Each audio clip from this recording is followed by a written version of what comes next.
Oke baik, Assalamualaikum warahmatullahi wabarakatuh. Jumpa lagi bersama channel YouTube Hasyim Asyari. Terima kasih buat teman-teman semua yang sudah mengklik video ini. Semoga selalu dalam keadaan sehat walafiat, tanpa kurang suatu apapun dan dimudahkan segala urusan dan dilancarkan rezekinya. Ya, baik teman-teman, kita akan menonton sebuah video yang bersumber dari channel YouTube Trendphobika ya. Teman-teman semua tentunya jangan lupa like, comment, and subscribe, dan juga teman-teman wajib menonton dari awal sampai akhir. Kenapa? Karena teman-teman supaya tidak gagal paham ya teman-teman. Video kali ini kita akan menonton sebuah video orang Malaysia malu prajurit British jadi simbol hari pahlawan mereka. Nah, seperti apa sih videonya? Mari kita simak dari awal sampai akhir dan silahkan nanti berikan tanggapan terbaik teman-teman semua ya. Selamat menonton. Yang berjuang kemerdekaan yang diiktiraf oleh British dan negara kita. Tengok hidung mereka yang pegang bendera itu. Apakah sama dengan hidung kita? Bukan, tuan. Mereka bukan bangsa kita. Betapa lucu Profesor Malaysia bernama Bustami Revani ini. Dia amat menggebu-gebu mengajari orang Indonesia mengenai teori dekolonisasi Nusantara. Artinya, membebaskan segala hal yang berbau penjajah di Nusantara, lalu membuat paradigma baru dalam berbagai aspek. Di antaranya aspek sejarah, wilayah, hingga bahasa dan budaya. Padahal, orang Indonesia sudah melakukan hal itu sejak merdeka. Justru Malaysia sendiri masih melestarikan warisan tatanan kolonial. Kita lihat sejumlah kesultanan yang dulu menjadi pemuja British masih dipertahankan, bahkan dilembagakan. Padahal mereka jelas memihak penjajah. Konstitusi Malaysia pun masih berbahasa Inggris karena dulu memang dibuatkan oleh British. Bahkan, dalam merayakan Hari Pahlawan, Malaysia tetap memakai tugu negara sebagai simbol. Padahal tugu ini berupa patung tentara British. Dengan kata lain, orang Malaysia masih menganggap prajurit British sebagai pahlawan mereka. Lalu, apa sebetulnya maksud dari Profesor Bustami? Kenapa ia tidak menyarankan pemerintah Malaysia sendiri untuk melakukan dekolonisasi di negaranya terlebih dulu? Kalau Indonesia, sudah jelas sejak dulu anti penjajah. Rupanya memang ada udang di balik batu. Profesor Bustami agaknya ingin menyebarkan propaganda mengenai kemelayuan. Ia ingin memelayukan Nusantara dan berharap bisa mengklaim budaya dan bahasa dari wilayah Indonesia. Selanjutnya, kita simak propaganda dia dalam video reaksi berikut ini. Hai guys, jumpa lagi. Kali ini kita akan membahas propaganda Profesor Malaysia mengenai dekolonisasi Nusantara. Oke, siap. Propaganda ini sungguh lucu karena ia seolah mengajari orang Indonesia mengenai sikap anti penjajah. Tapi tujuan dibaliknya sebetulnya untuk mengklaim budaya dan bahasa Indonesia. Ada video menarik mengenai hal ini. Yuk kita simak ya. Jadi ini sebetulnya bulan merdeka, dan dalam social science sendiri, dalam FISIP ya,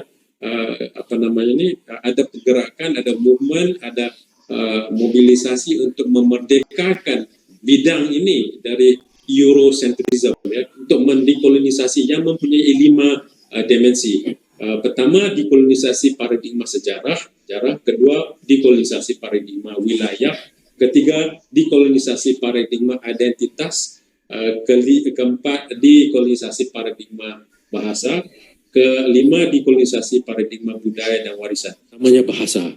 Mungkin bahasa itu, maka saya bilang nggak apa-apa kalau sudah diterima sebagai bahasa Brunei, bahasa Indonesia, bahasa Malaysia, apa saja. Tapi letak saja perkataan Melayu di sana.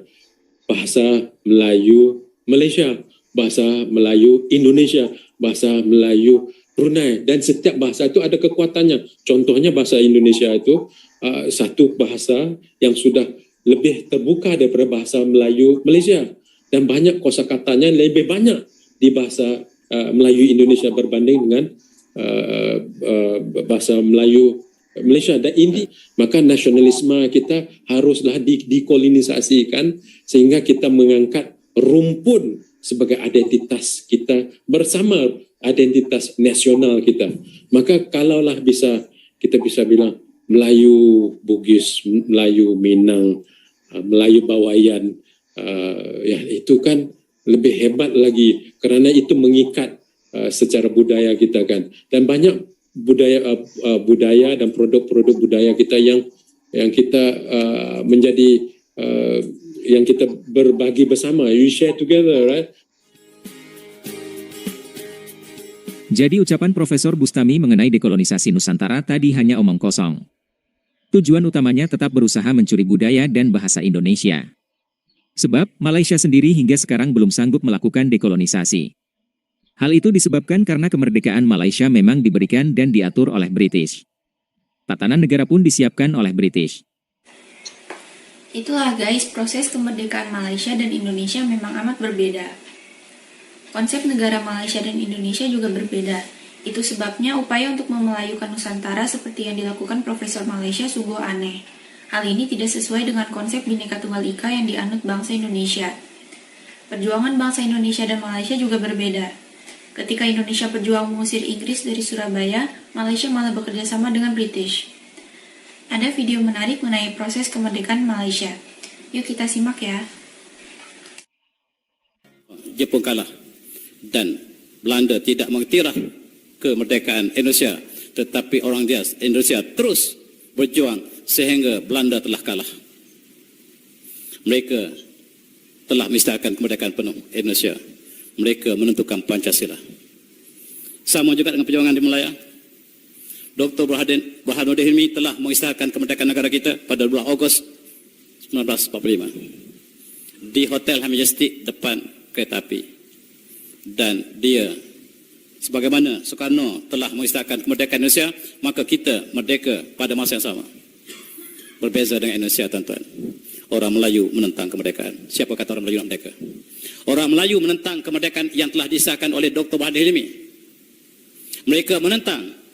Mereka panggil British datang balik. Wahai master, kami telah ada orang yang merdeka. British datang kembali. Orang Melayu jemput British datang kembali. Dan kata British, bukan orang ini yang saya beri kemerdekaan pada kamu. Kamu saya akan beri kemerdekaan. Sebab orang itulah saya komunis. Sampai hari ini Dr. Burhanuddin Hilmi dalam sejarah kita disebut sebagai komunis. Inilah perjuangan yang sebenarnya, tuan-tuan. Tetapi Jepun telah kalah. British mengetahui sekiranya ulama yang mendapat kemerdekaan, dia akan dihalau keluar daripada bumi ini. Sebelum dia kalah, sebelum dia dihalau, dia mencari proksi. Proksinya diberikan hadiah kemerdekaan. Mereka yang tidak pernah berjuang. Inilah proksi yang diberikan kemerdekaan oleh British. Sebab dia sedar sekiranya pejuang yang sebenar mendapat kemerdekaan, maka mereka akan dihalau seluruhnya. Mari kita kenali siapakah hero perjuangan kemerdekaan kita. Yang jangan kita salah memilih siapakah kemerdekaan.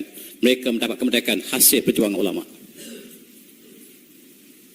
Tuan-tuan yang saya hormati, kalau kita nak tahu siapakah pejuang negara kita, mereka yang dibenci oleh British, yang ditangkap oleh British, yang dibunuh oleh British, yang dihalau British, itulah pejuang sebenarnya. Yang pakai tie macam saya, pakai coat macam saya ini, yang pakai tie macam saya, itu petualang, bukan pejuang. Dan harga kemerdekaan kita sangat besar, tuan-tuan. Akhirnya alhamdulillah kita merdeka. Merdeka. Merdeka. Soekarno tidak pernah melepaskan tangannya, merdeka. Kita yang punya ini. Tetapi orang Melayu sangat bersedih. You will suffer if British go. Jangan kita merdeka. Siapa kata orang Melayu nak merdeka? Straight Time menyatakan orang Melayu menentang kemerdekaan. Lebih-lebih lagi orang Johor. Orang Johor tidak ingin merdeka. Siapa nak bayar gaji kita? Kalaulah tentera datang menyerang kita, siapakah nak tahankan negara kita? Kalau tak ada British, siapa nak buat kemajuan negara kita? Kita jarum pun tak boleh buat lagi. Siapa kata orang Melayu nak merdeka? Mari kita kenang kembali.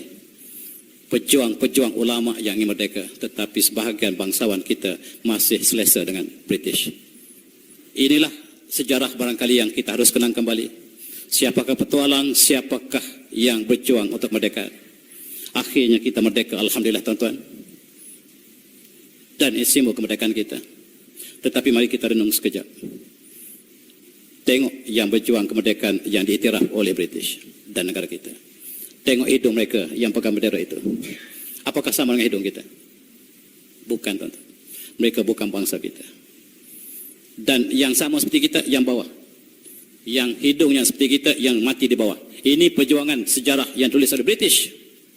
Tuan-tuan lihat di dinding tugu kita. Inilah tokoh-tokoh pejuang kemerdekaan. Tuan lihat namanya, apakah nama ada orang Melayu? Tak ada seorang pun nama Melayu. Yang ada nama India, nama British. Ini sejarah kita ditulis bahawa siapa yang bersama British ialah hero negara. Siapa yang menentang British ialah penderhaka. Dan sejarah ditulis dalam bentuk tersebut. Mari kita kenali kebenaran sejarah kemerdekaan negara kita. Kita lihat hadiah kemerdekaan ialah apabila yang berjuang, tidak berjuang menerima kemerdekaan, mereka menerima syarat yang sukar untuk kita bayangkan. Kerakyatan diberikan sepukar. Yang kedua, untuk merdeka, kamu tidak ada undang-undang. Oleh sebab itu, untuk merdeka, kamu harus menggunakan undang-undang Christian Common Law sebagai undang-undang tertinggi negara. Orang Malaysia dalam video tadi tampaknya kecewa sekaligus malu melihat proses kemerdekaan negaranya. Tokoh yang berjuang untuk merdeka malah ditangkap dan masuk penjara pada masa darurat. Hingga kini patung prajurit British pun masih menjadi ikon Hari Pahlawan. Hari Pahlawan di Malaysia memang untuk memperingati berakhirnya masa darurat itu. Berikut ini penjelasan pemerintah Malaysia. Baik, terima kasih. Hari Pahlawan ni dahulunya kita dikenali juga sebagai Hari Peringatan atau Remembrance Day. Ya. Ianya telah disambut di negara-negara bekas Commonwealth sejak daripada selepas Perang Dunia Pertama. Ini adalah bagi mereka untuk memperingati anggota bersenjata mereka yang telah gugur suatu perang. Di Malaysia mula pada tahun 1960 telah mengisytiharkan tarikh 31 Julai dipilih sebagai tarikh Hari Pahlawan. Ini sempena tarikh tamatnya darurat di Malaysia ketika itu. Jadi negara menyambut Hari Pahlawan ni adalah sebagai satu platform bagi mengingati dan menghargai jasa dan semangat keberanian dan inilah pengorbanan mereka itulah yang dapat kita rasai sekarang ni, iaitu keamanan dan kemakmuran yang berpanjangan. Semangat keberanian dan inilah pengorbanan mereka itulah yang dapat kita rasai sekarang ni, iaitu keamanan dan kemakmuran yang berpanjangan. Begitulah perbedaan proses kemerdekaan Indonesia dan Malaysia. Makna Hari Pahlawan antara kedua negara juga berbeda, bahkan bertolak belakang. Hari Pahlawan di Indonesia untuk mengenang perlawanan rakyat terhadap tentara Inggris di Surabaya.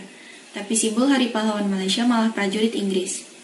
Terima kasih sudah menonton sajian kami, sampai jumpa lagi.